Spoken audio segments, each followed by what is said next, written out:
Marcus Halle walked alone along the quiet road that led from the space dock to the small town on the hill. It was almost midnight, and most people were asleep. Only the street lamps burned with their soft yellow glow, stretching long shadows across the empty pavement. Marcus rubbed his tired eyes and let out a breath. It had been another long day of fixing cargo drones and repairing old landing pads. He only wanted to reach home, eat something warm, and fall into bed. Above him, the night sky was clear and full of stars. He liked nights like this. They made him feel calm. The stars never changed, even when everything else did. But tonight, something strange happened. As he walked, he noticed a flicker of light in the sky. It was faint at first, almost like a shooting star. Then it grew brighter and brighter. Marcus stopped. The light split into two bright dots moving fast across the sky. Too fast. He frowned and stepped back, watching them drop lower and lower. They were not falling like meteors. They were weaving, almost like they were trying to control their fall. "What is that?" Marcus whispered to himself. He waited for the usual rumble of an aircraft engine, but there was nothing. Only silence. Then the two lights shot across the treetops and vanished into the forest beside the road. A second later, a soft boom rolled through the ground, and a burst of blue sparks lit up the trees. Marcus jumped. His heart thudded hard in his chest. Something had crashed. Something small, but powerful. His first thought was that it was a drone. Malfunction, maybe one of those private courier drones that flew too fast for their own good. But drones did not glow blue, and they did not split into two lights like that. Marcus looked around. The road was empty. No cars, no people. Only him. He swallowed and took a slow breath. I should go home. That was the smart choice. The safe choice, but something deep inside him said, check it. Someone could be hurt. He sighed. Marcus had always been like this. Even when he tried to mind his own business, trouble seemed to pull him in. Just a quick look, he told himself, and stepped off the road into the forest. The air felt cooler under the trees. The ground was soft with fallen leaves, and small insects clicked in the grass. Marcus tried to walk quietly, but twigs snapped under his boots. Somewhere ahead, he saw a faint blue glow. His pulse quickened, and he moved faster. As he approached the glowing spot, the smell of burned metal filled the air. Branches were bent and broken, and a small trench had been carved into the earth, as if something had skidded through it before stopping. At the end of the trench was a round, metallic pod the size of a large backpack. It hissed softly, releasing thin streams of light blue vapor. Marcus crouched beside it. What in the world? Before he could touch the pod, he heard a rustle behind him. He turned quickly, ready to see a wounded animal, another pod, or maybe just the wind stirring the leaves. But what he saw instead made him freeze. Standing a few steps away were two tiny figures, no taller than his knee. Their skin had a faint blue glow, just like the pod. Their large, silver eyes stared at him with fear and hope mixed together. They looked like children, alien children. Marcus's breath caught in his chest. This was impossible. This couldn't be real. The two tiny beings stepped closer. They looked identical, same small faces, same glowing skin, same thin antenna-like strands on their heads. Twins. The one on the left reached out a tiny hand, its fingers trembling. Its voice was soft, shaky, and not quite human. Please help us." Marcus felt his stomach drop. His hands went cold. He could hardly form words. "Help you? With what? Are you hurt?" The second twin grabbed Marcus's pant leg with surprising strength for such a small body. It looked up at him, eyes wide. "They are coming." The forest suddenly seemed too quiet. No insects. No breeze. Not even the distant sound of the road. Marcus's heartbeat grew louder in his ears. "Who is coming?" he whispered. The twins looked at each other, then back at him. Their glowing faces were pale with fear. The first twin stepped closer, its voice barely a whisper. "They want us." Then the second twin spoke, its voice trembling with terror. "They want you too." Marcus felt the words slam into him like ice. Before he could ask anything else, a deep humming sound echoed through the trees. Red lights flashed between the branches. Something was moving toward them, something big. Marcus knew one thing instantly: whatever those lights belonged to, they were not friendly, and they were coming fast. The humming sound grew louder, turning into a deep metal growl that made the ground shake. Red lights danced between the trees like angry eyes searching for prey. Marcus felt every muscle in his body tighten. The tiny alien twins clung to his legs, trembling. Their glowing blue skin flickered like weak lantern flames. Marcus did not have time to think. "Come on," he whispered sharply. He scooped one twin into his arms. The other grabbed his shirt and ran beside him with quick, panicked steps. Marcus moved fast, trying to be silent, but branches cracked under his boots as he pushed deeper into the forest. Behind them, something big was moving. Many things. Mechanical legs, heavy ones.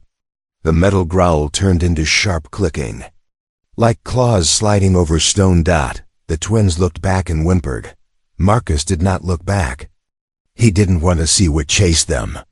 Not yet. They ran through tall pines and hanging vines, weaving between shadows.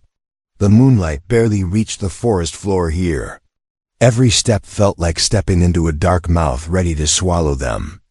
"Ho! Keep going," Marcus breathed, more to himself than to the twins. The twin in his arms shook violently. "They found our pod. They will find us." "Not if we move," Marcus said, his voice steady but his heart pounding so hard it hurt. They reached a fallen tree lying across the path. Marcus jumped over it, almost slipping on the damp bark. The other twin struggled to climb, so Marcus grabbed it and pulled it over. The humming behind them grew louder. Much louder. Red beams of light shot through the trees and burned lines across the ground near Marcus's feet. He gasped and ran harder. Laser scanners. Search units. They were being hunted. The forest turns cold. The air felt colder now. Too cold. Marcus could see the twins' skin glowed stronger, their fear mixing with something else. Energy. "Marcus," the twin in his arms whispered, saying his name for the first time. "You must not stop. If they catch you, the Vraks will take your light." "My what?" Marcus panted. "Your core light.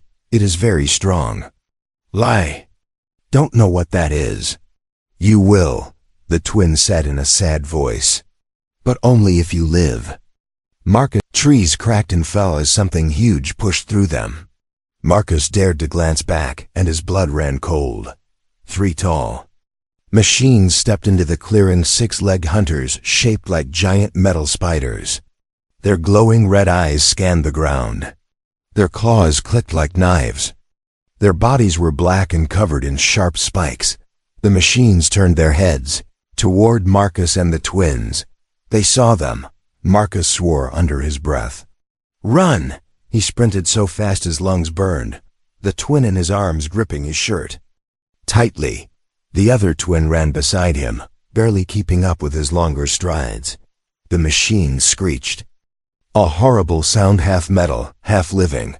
Beams of red light shot across the trees.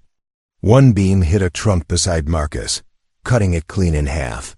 The tree collapsed in a shower of leaves. Marcus jumped aside, rolling on the ground to avoid. Second beam. He scrambled up and kept running. "We can't keep running forever," he shouted.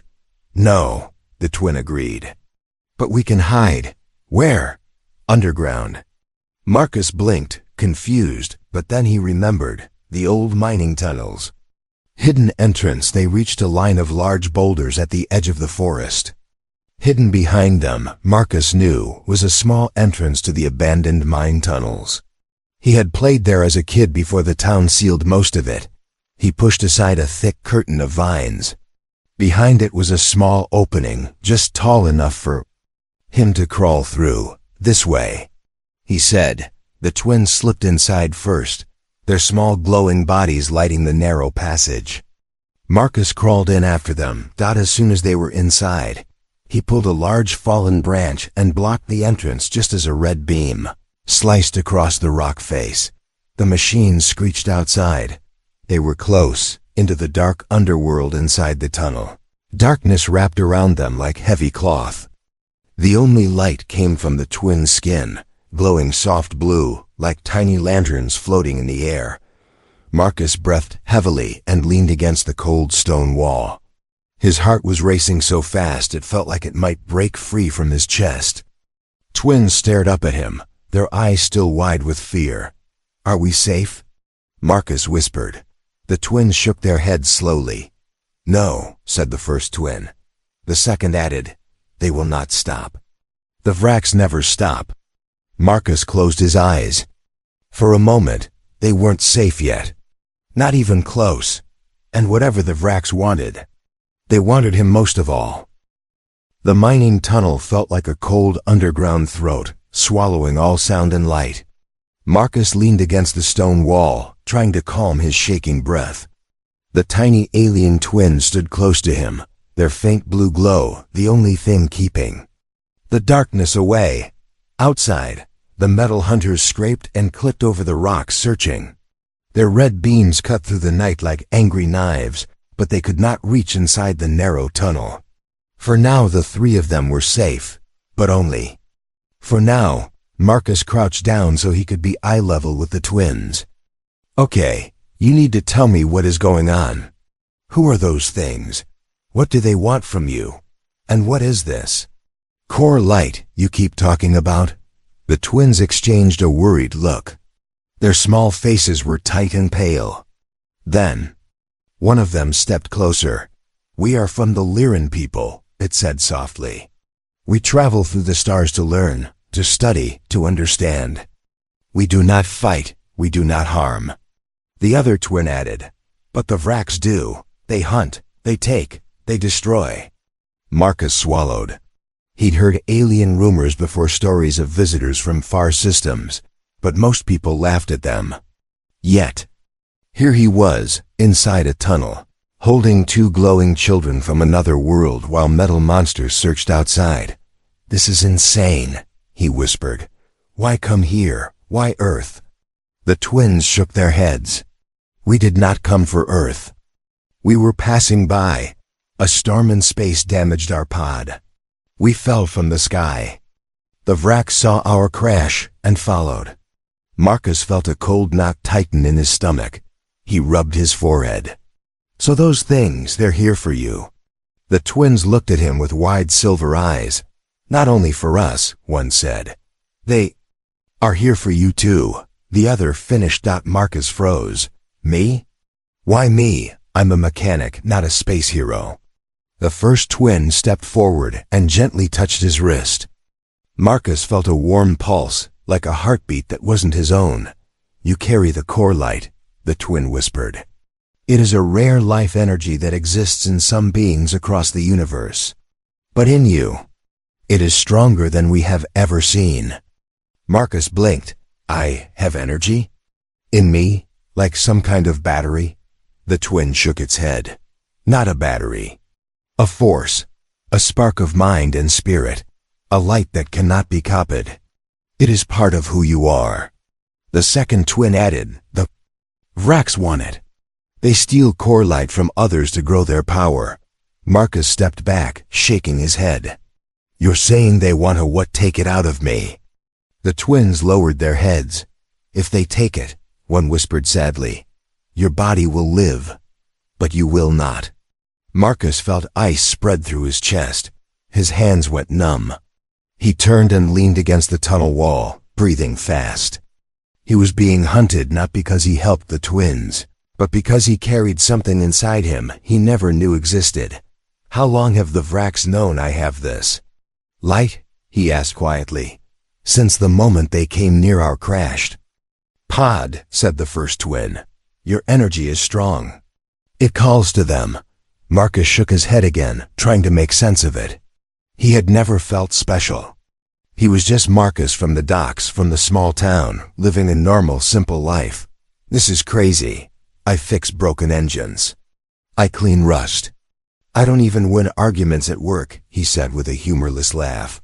Why would I have something powerful inside me?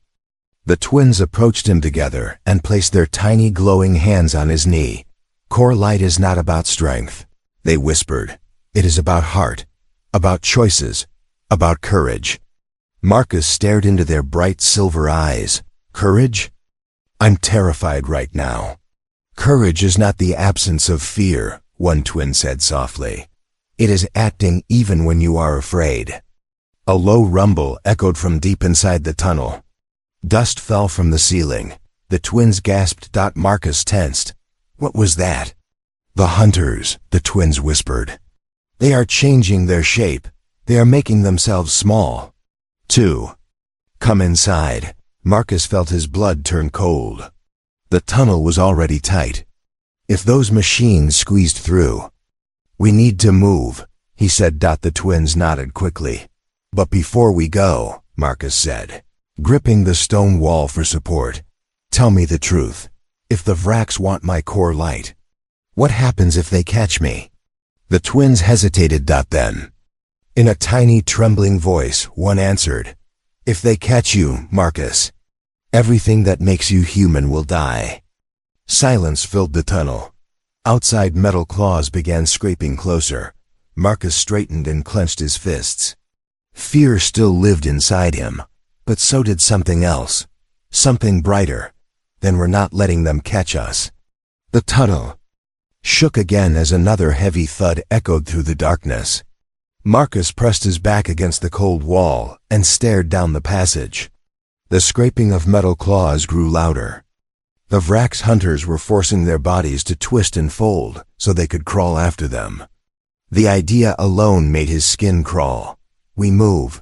Now, Marcus whispered. The twins nodded quickly. Their small blue lights brightened, guiding the path. In front of them, Marcus lifted one twin into his arms again, and the other ran close beside him. The tunnel air was thick with dust, and every breath tasted like dirt and rust. The mining tunnels twisted like a maze. Old wooden support beams creaked overhead. Rusty pipes ran along the ceiling, dripping cold water that splashed on Marcus's neck. He shivered, but he kept moving. Behind them, the metal screeching grew sharper like knives dragging across stone. They were getting closer. The twin in his arms tugged at his shirt. Marcus, the Vraks know these tunnels. They can sense vibrations. They know where we step. Well, that's great, Marcus muttered. Any chance they're allergic to old rocks? The twin blinked, confused by the joke. Rocks? Never mind, Marcus sighed. He wished he had something, anything to defend them. But he had entered the forest with only his backpack and his tired hands. He was no soldier. No hero. Just a man trying to get home from work. Now he was running from alien metal monsters in caves older than his grandparents. They reached a split in the tunnel. One path went left, narrow and steep. The other went right, wide but full of fallen rocks. Marcus hesitated. Which way? He asked. The twins pressed their foreheads together, eyes glowing. They were communicating without words, thinking as one mind. Then they looked at Marcus. Left, they said at the same time. But you must hurry. Marcus ran left. The tunnel grew smaller and tighter. Marcus had to crouch to avoid hitting his head. The twin ran behind him, breathing fast and shaky. The glow from their skin cast long shadows across the walls. Suddenly, a red flash shot past Marcus's shoulder and burned a hole through the stone ahead. The hunters had caught up. Marcus ducked and rolled behind a thick support beam. The twin in his arms covered its face. The other twin pressed against Marcus's leg, shaking. Marcus, the twin whispered, if they catch us here, we cannot run again. Marcus knew that already. The tunnel was too narrow now. If the machines trapped them here, it was over. He scanned the tunnel quickly, eyes searching for anything he could use. His heart pounded so loud he could hear it echo in his ears. Then he sawed a broken pipe overhead. Dripping dark liquid. Fuel. Maybe from old mining machines. Maybe dangerous. Perfect. Marcus set the twin on the ground gently. Stay behind me. He grabbed a loose metal rod lying nearby, rusty, but sharp enough. He jabbed upward at the pipe, hitting it again and again. The old metal cracked, then burst open. Thick black fuel poured out, spilling across the tunnel floor. The twins gasped. Softly. The Vrax hunter's red lights appeared around the bend. Its metal legs scraped the ground as it crawled toward them, folding its body like a monstrous insect. Sparks crackled between its claws. Marcus grabbed an old power cell battery from the ground. It must have fallen from mining gear years ago. He slammed it against the tunnel wall until tiny sparks sputtered out. Back up, he warned. The twins ran behind a boulder. The metal hunter lunged forward. Marcus threw the sparking battery into the fuel. Boom! A wave of fire burst through the tunnel. Heat slammed into Marcus like a wall. He fell backward, covering his face. The fire roared up the walls, lighting the whole tunnel orange. The Vrax hunter shrieked, its body scorching and bending from the blast. The ground shook violently. Rocks fell from the ceiling. A wooden beam snapped. Marcus! The twins cried. Marcus scrambled to his feet. His shoulder burned, but he ignored it. He grabbed the twins and ran as stones rained from above. The flaming hunter screeched behind them, but its legs shook and collapsed. It was dying, but the tunnel was collapsing too. Marcus sprinted down the passage, leaping over fallen debris. A massive boulder slammed down behind them, sealing the tunnel. Shut. Silence fell. Only Marcus's heavy breathing filled the darkness. A safe hollow. For now the tunnel opened into a wider chamber, an old mining room with rusted equipment covered in dust. The air here was still, untouched by the collapse. Marcus fell to his knees, shaking. The twins rushed to him, placing their glowing hands on his arms. You saved us, one whispered. The other added softly, but more hunters are coming. Marcus closed his eyes. Of course they are, he sighed. He let out a long breath, then stood again. Exhausted, scared, but still moving. Come on, he said. We need to go deeper. The twins nodded. And together, they walked into the deeper darkness, where even the machines feared to go. The deeper they walked into the old tunnels, the colder the air became. Small drops of water fell from the ceiling and echoed through the stone like lonely heartbeats. Marcus held one twin's hand while the other stayed close to his side, there. Soft blue light guiding the way. He was exhausted, his legs heavy, his lungs tight, but he forced himself forward. Every few seconds he glanced over his shoulder, expecting red lights to slice through the darkness again. But there were none. For the first time since the crash, the tunnels behind them were quiet. Too quiet. Marcus slowed down. Why aren't they following us? They should have reached that last cave by now. The twins exchanged a look, their glowing eyes reflecting fear. They are not following. One twin said softly. They are circling ahead, the other added. The Vrax do not chase in a straight line. They think like hunters, they trap. Marcus felt a cold wave roll up his spine. So they're trying to cut us off. Both twins nodded in perfect sync. Great, just perfect. He wiped sweat from his forehead and looked around the tunnel. Every shadow felt like a threat. Every soft echo felt like claws tapping on stone. We need another path, Marcus said. There is one, a twin whispered. But you must trust. U.S. Marcus frowned. I've been trusting you since the forest. No, the twin said gently. You have been helping us. Trust is different. Marcus didn't know how to answer that. He wanted to trust them. They were children, scared and alone. But he had also jumped into a nightmare he never asked for. He kneeled down to face them. What do you need me to do? The twins took a breath at the same time. Their glows brightened. slightly like tiny stars fighting the darkness. "We must show you something," said the first twin. "Something about the future," said the second. Marcus blinked. "The future? What are you talking about?" The twins held each other's hands and stepped closer to Marcus. Their eyes shone brighter, silver turning to white. Marcus felt a warm pulse around him, like a soft wave washing through his chest. "Marcus," they whispered together, "we can see small pieces of what may come." Marcus felt the air shift. The tunnel disappeared around him for a moment. He stood in a blank white space, no walls, no floor, just light. Then images flickered before him. He saw himself running alone in the tunnels. He saw the twins caught in bright red coils of energy. He saw a dark metal hand grabbing his shoulder. He saw his own eyes turning empty, lifeless. Marcus gasped and stumbled backward as the vision faded. His breath came out in sharp bursts. What was that? Was that real? The twins looked up at him with sad, knowing eyes. "It is one possible path," they said softly. Marcus rubbed his face with trembling hands. "You're telling me I'm going to die?" "Not if you choose another path," one twin said. "But you cannot choose it alone," the other added. Marcus swallowed hard and forced himself to breathe slower. Their vision left a cold knot in his stomach. He wasn't ready to die. He didn't want to die in a tunnel miles under the earth, hunted by alien machines.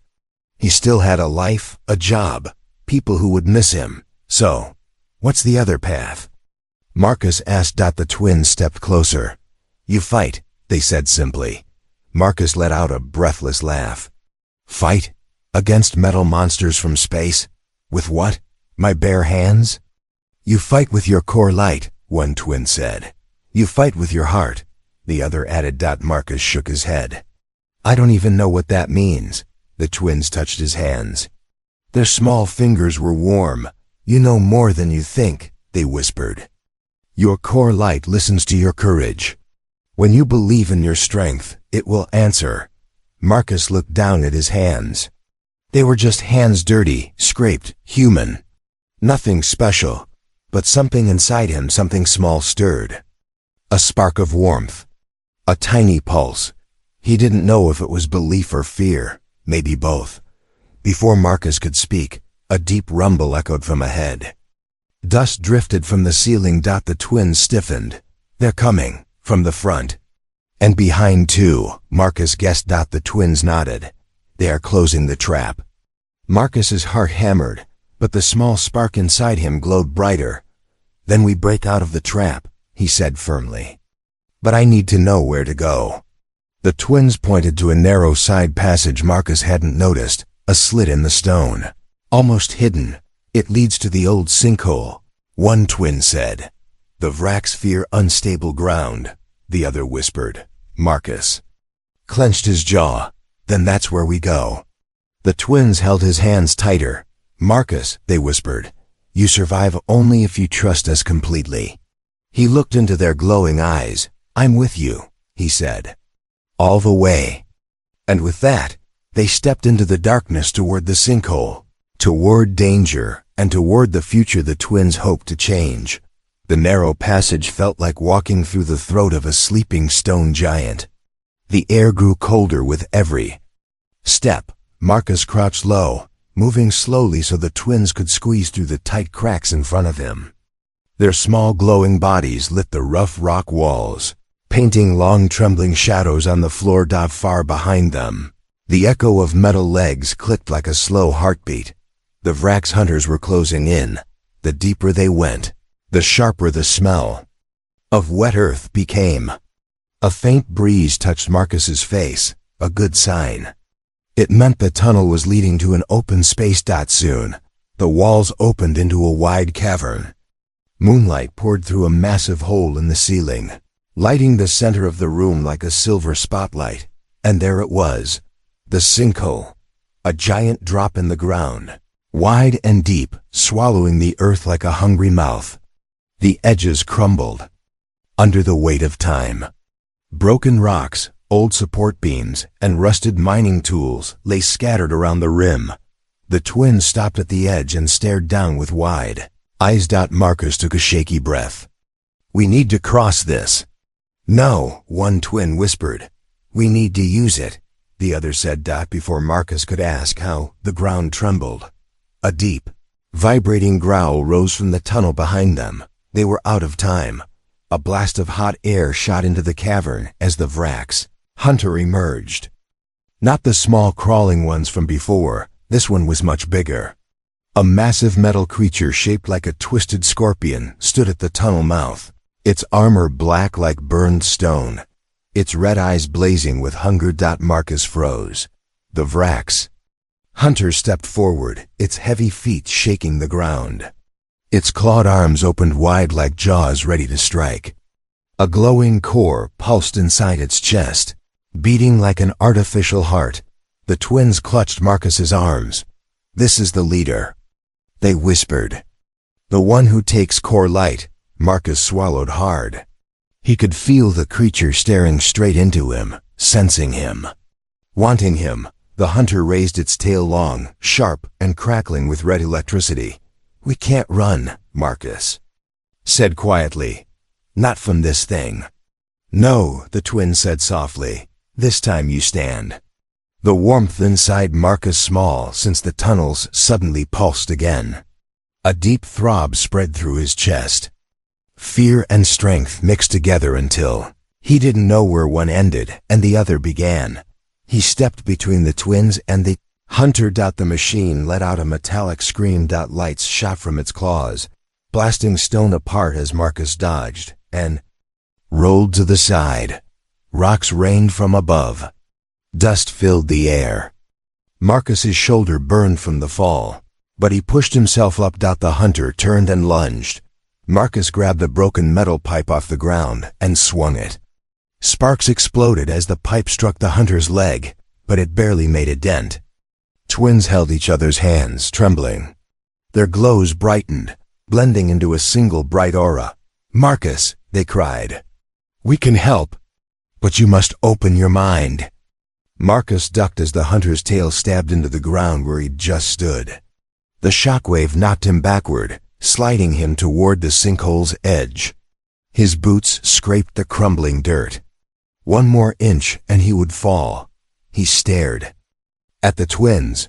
"Tell me what to do," he shouted. The twins closed their eyes, and their glows pulsed brighter, this time spreading toward Marcus like warm blue mist. "Let us in your mind," they whispered. "Let us share your sight." Marcus felt the mist touch his forehead. His vision blurred. The cavern faded.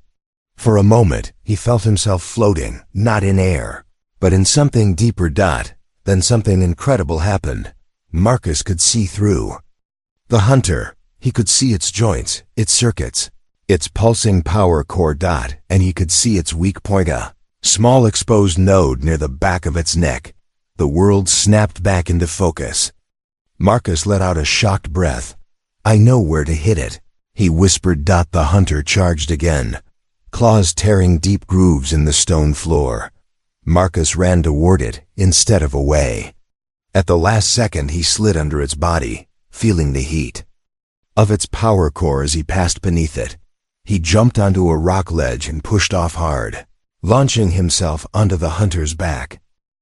The twins shouted, "Now!" Marcus swung the pipe with every ounce of strength in his body. The metal cracked against the node. Sparks exploded. The hunter's red lights flickered. Marcus hit it again, and again. The hunter screeched and spun wildly, stumbling backward, right toward the sinkhole. Marcus leapt off the machine just as its back legs crumbled. The ground gave way. The hunter toppled, sliding into the sinkhole with a roar of metal and sparks, then silence. Only Marcus's heavy breathing filled the air. He stood at the edge, stunned, covered in dust, sweat, and the faint glow of blue light still clinging to his skin. The twins ran to him and hugged his legs tightly. "You did it," they whispered. Marcus looked down at his trembling hands for the first time. He believed the twins were right. There was something inside him. Something powerful, Something awake. Asterisk. Only Marcus's breathing filled the air, slow, heavy, shaken. Dust drifted around him like falling snow. The sinkhole swallowed the last sparks from the fallen Vrax hunter far below, leaving only darkness where a great threat had once stood. The twins held onto Marcus tightly, their small bodies trembling with relief. "You stopped the leader," one twin whispered. "You stopped the future we saw," the other added. Marcus gave a weak smile, though his muscles still shook. "I didn't do it alone. You two helped me see what to do." The twins stepped back slightly and looked up at him. Their silvery eyes shimmered like small moons. "You trusted us," they said together, "and because of that, you lived." Marcus sat down on a large rock, exhausted. His hands felt warm, too warm, and he realized he was still glowing faintly blue. His heart thumped with a strange rhythm, as if the core light the twins spoke about was now fully awake inside him. He stared at his hands. "What am I now?" he asked quietly. The twins sat on either side of him, leaning against his arms like children seeking comfort.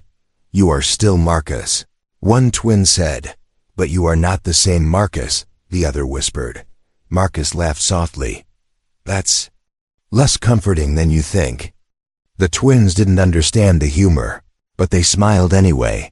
The sky breaks open, a soft rumble echoed through the cavern. But it wasn't the Vrax. This sound came from above, deep, humming, gentle. The moonlight dimmed for a moment, blocked by a huge shape passing over the opening. Marcus stood and shielded his eyes. "What now?" he muttered. The twins gasped and grabbed his hands tightly. "They're here," one cried. "Our people found us," the other shouted. A large, elegant ship descended slowly above the sinkhole. It didn't shine with harsh lights like human ships. Instead, it glowed with soft blue waves like a living star, peaceful and warm. Runes shimmered across its surface, changing shape like ripples on water. A beam of gentle light stretched down from the ship to the cavern floor. A Lyran rescue craft. Marcus exhaled, relief washing through him like warm rain. The twins' faces brightened with joy. "We are safe now." Marcus, kneeling beside them, asked, "They won't take me, right?" The twins tilted their heads, confused. "Take you? Why would they take you?" "I don't know," Marcus said with a breathless laugh. "I'm glowing. Aliens are hunting me. And now your people show up in the middle of the night. Forgive me for being a little nervous." The twins giggled soft, musical sounds. "No," one twin said. "They will thank you," the other added. "You saved us." The Lyran leader arrives from the beam of light. Another figure slowly descended. Taller than Marcus, elegant and luminous like starlight. Its long cloak floated behind it, woven with patterns that seemed to shift like constellations. It approached Marcus, bowed its head, and spoke in a peaceful, echoing voice. "You protected our young when you had no reason to. You fought the Vrax, even when death chased you. For this, we honor you, Marcus Hale." Marcus scratched the back of his neck. Thank you. "I think," the leader looked at the twins, "you two have done well. You created a bond that saved not only yourselves, but another life." The twins pressed close to Marcus, proud and shy. Marcus cleared his throat. "So, what happens now? Am I safe?" The leader's expression softened, but there was sadness in its eyes. "You defeated the hunter today," it said. "But the Vrax felt your core light. They will sense it again." Marcus's stomach dropped. "So I'm not safe." "Not here," the leader said gently. The twins walked in front of Marcus, holding his hands. "You can come with us," one whispered. "To learn what your core light means," the other added. "To grow it, to understand who you are." Marcus froze. Leave Earth? Leave his home, his job, his entire life? But if he stayed, the Vrax would return. And next time, he might not survive. And the people he cared about could be caught in the crossfire. The twins looked at him with wide, hopeful eyes. "You saved us," they said softly. Now let us save you." Marcus looked up at the glowing ship, then down at his glowing hands. His old life was gone. His new one was calling from the stars. He took a breath, long, steady, and full of quiet courage. "Okay," he whispered. "Take me with you." The twins smiled and hugged him tightly. The Lyran leader lifted its hand, and the beam of light wrapped around all three of them, warm and gentle. Slowly, they rose toward the ship, leaving the dark cavern behind. As Marcus rose into the sky, he looked down at the world he had known all his life. Fading gently into the night, he wasn't running anymore. He was rising, going toward a future he never imagined, and a destiny the universe had been waiting for. And that wraps up today's story. Now we want to hear from you. Where are you watching from? Drop your city or country in the comments, and let's see how far these stories reach. If this story moved you or gave you chills, give it a like, share, and subscribe for more powerful stories. One last thing, rate the story from 1 to 10 in the comments. Your feedback helps us bring you even better ones next time. Thanks for watching. We appreciate you being part of this storytelling journey.